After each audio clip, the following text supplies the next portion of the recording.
the negative charge is the termination point. All electric field lines that it produces are drawn inward towards it, as opposed to being pushed out away from it. Or acting like faucet, drain.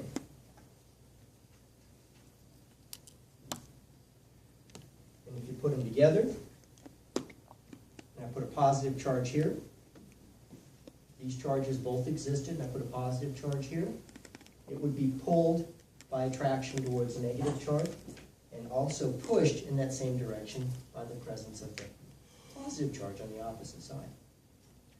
The magnitude of the force would be the sum of the force of each of them individually added together, and the direction would be vectorially based on the two electric fields together. So if I were to put a third charge now, or some charge here, say Q3, the force, or the electric field here, at this point, call it D, would be equal to the electric field due to Q plus the electric field due to Q prime. The positive and negative charges each have a vector electric field. And because they're vectors, you would add the x component, and you would add the y component. If they point in opposite directions, then they just cancel out. If they point together in the same direction, they are. But it's just at this point a vector problem. You just need the x and the y components. And then the force exerted on Q3 would be equal to Q3 times this net, again, electric field.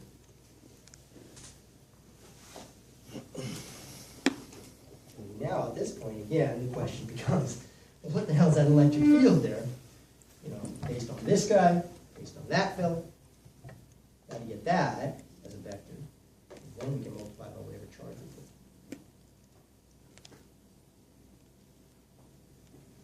And certainly if you put a charge down here instead, you can go in and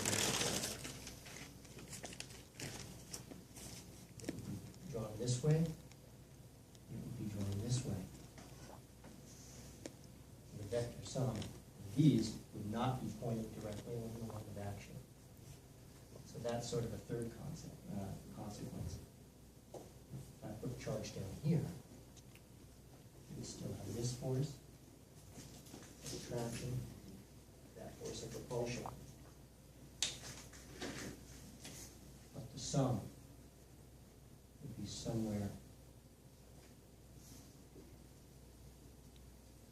here. We'll do some calculations, but that's sort of the idea. EQ1 plus EQ2 is no longer pointing in the same direction. And so it isn't so simple as when they're pointed along the same line. Okay, so now let's look at these and just do some calculations.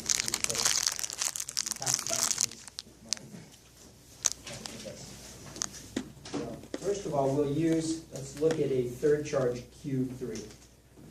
So let's look at an example.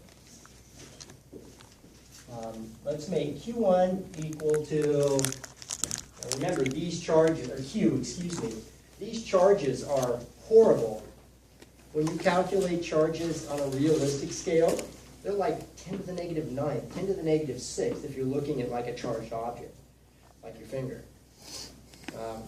This 1 coulomb, 2 coulomb business makes life easier, but it's very unrealistic. That's tons of charge. But for us, let's assume that Q is, say, plus 1 times 10 to the negative 6th coulomb, so it's a microcoulomb. And Q prime, I probably should have called these Q1 and Q2, but Q prime then is maybe negative, let's not make it quite so easy. How about 2 times 10 to the negative 6th coulombs? And Q3 is located halfway between Q and Q prime.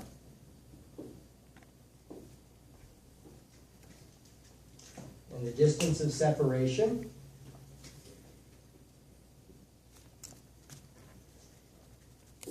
about 0.3 meters.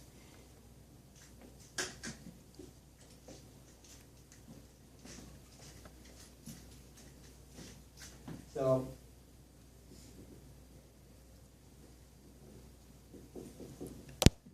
what is E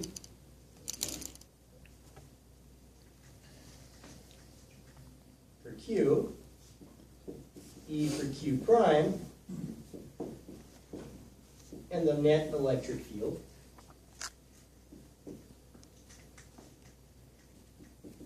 And then 2, what is FE on Q3? We'll just kind of keep it a little simple. Just erase some of this other stuff to make it right.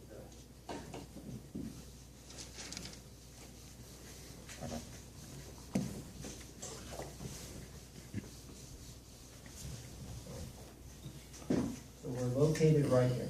I'm going to put Q3 there. You know, it probably wouldn't hurt to give Q3 a value, right? So let's make Q3 equal to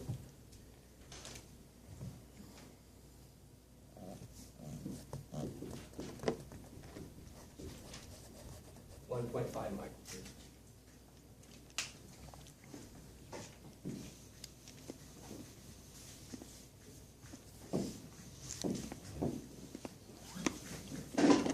So really we have -2 times 10 to the -6, +1 times 10 to the -6, and then I'll use Q3.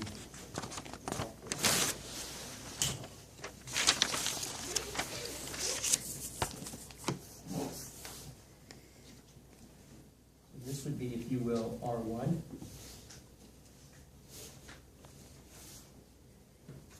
This would be R2. Let me know what the magnitudes are. First calculation.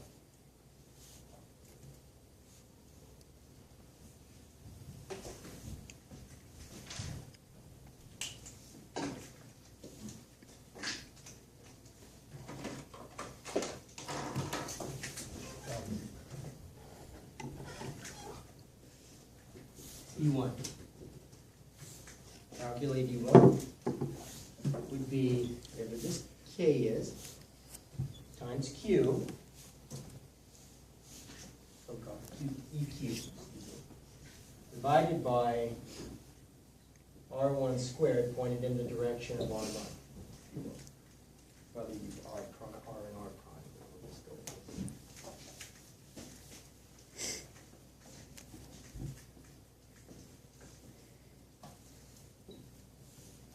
You know something about the information, so calculate the magnitude.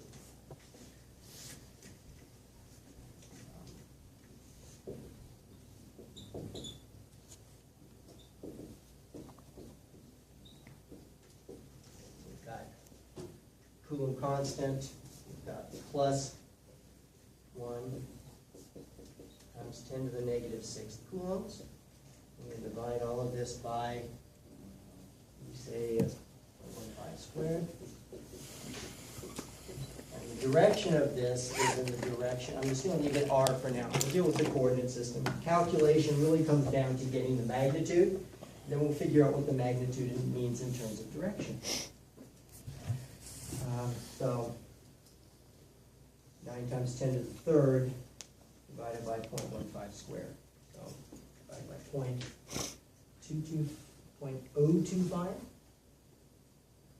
Or 0.025. So 10 to the third becomes 10 to the fifth. Maybe 10 to the sixth. Yeah, ballpark. So we'll get to those. Yeah, 3.99 times 10 to the fifth. Double check that, but that sounds very reasonable to me. 2.99? Yeah, 3.99. 3.9. What were the units for the Well, let's see. The meter units cancel out. One of these Coulomb units cancel out, and we're left with newtons per coulomb. That's the SI unit for electric field. So if nothing else, it always reminds you, there's no like special number. Sometimes we use, no, we use that. Magnetic fields we use a different name sometimes. But the electric field is indicated as newtons per coulomb. So we're always thinking in terms of electric force per unit charge something. And the direction is R. We don't know what R is, we'll figure out coordinate systems here. That's R. And it's not doing so well here.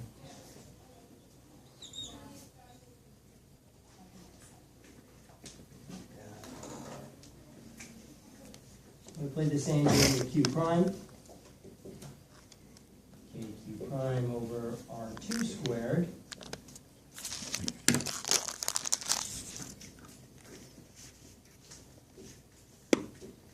Since it's halfway in between, the only difference is a magnitude of 2, so it's going to be about negative 7.9998 times 10 to the 6th. Is in the direction of R2. Yes. Minus the So it's- direction of R2. Yeah, it's negative 7.99 times 10 to the 6th. Q prime is negative.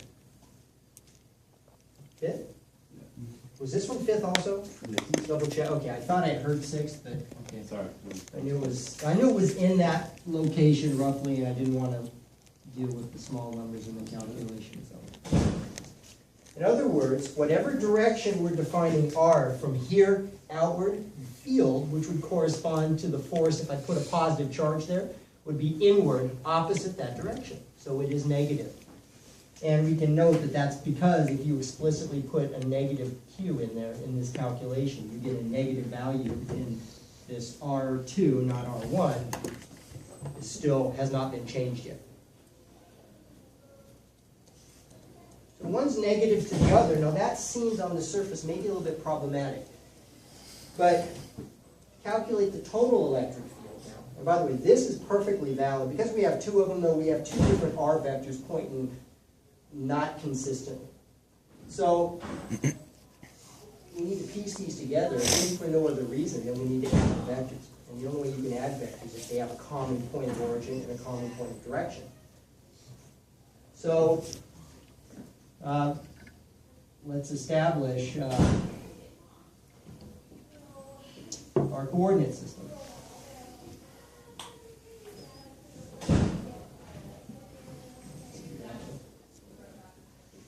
So we have our directions. I don't care where I put the origin, but, and I really don't care where I put Y, but since the line of action is along X, if you will, you, when in doubt, put the X direction along that line of action. Like on an incline, put X along the incline. In this case, everything's horizontal. So it doesn't really matter, but we could call X this direction, or we could call it the opposite direction. Well, for simplicity now, even though it's probably going to involve a negative sign, I'm going to call X that way.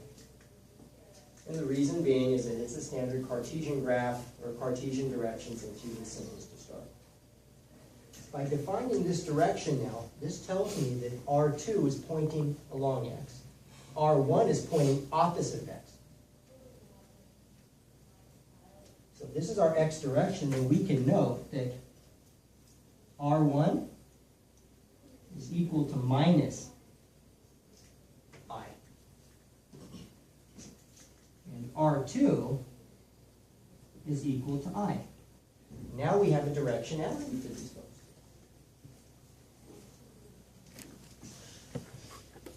So we can say now that E, the electric field associated with the first charge we looked at, got to put a minus in. All of this stuff stays the same, but I put a minus I for this guy here, because it's all along the X direction.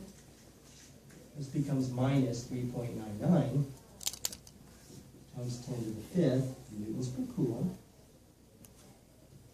And E for the other charge, I equals R2, that doesn't change. So I'm left with negative 7.99 times 10 to the 5th newtons per coulomb in the I direction.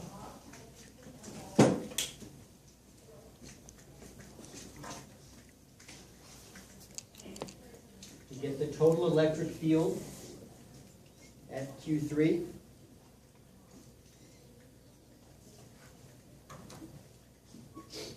I didn't really call it point P or whatever it's going to say at Q3. It's going to be the sum of the two electric field vectors.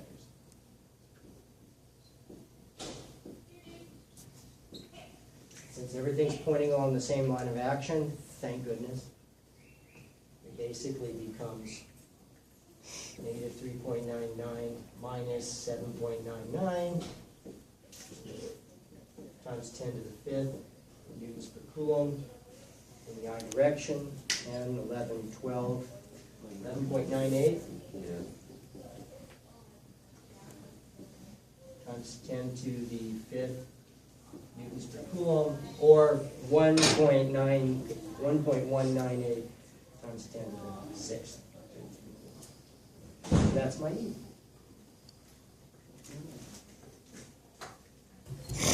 Because this is my net E. And the idea is it's the sum of the fields involved.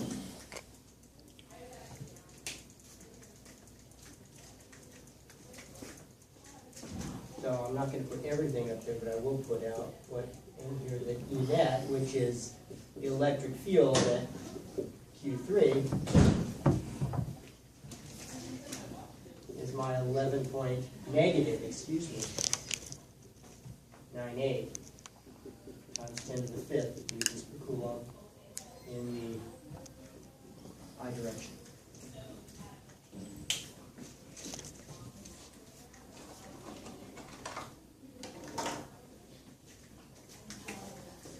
Once now I've done all the hard part, I get the electric force. I take the charge I'm looking at, of Q3, multiply it by the electric field at Q3, and it is a positive quantity, is that right? Yep. Okay. 1.5, yes. So it's 1.5, so it's going to be almost 18. 17.9798.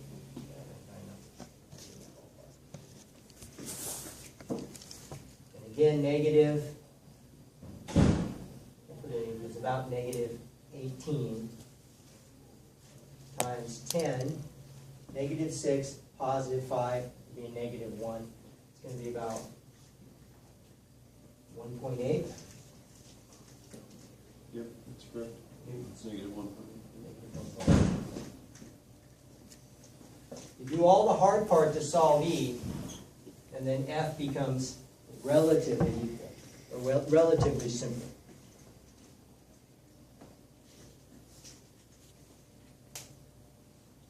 So, that's the paragraph.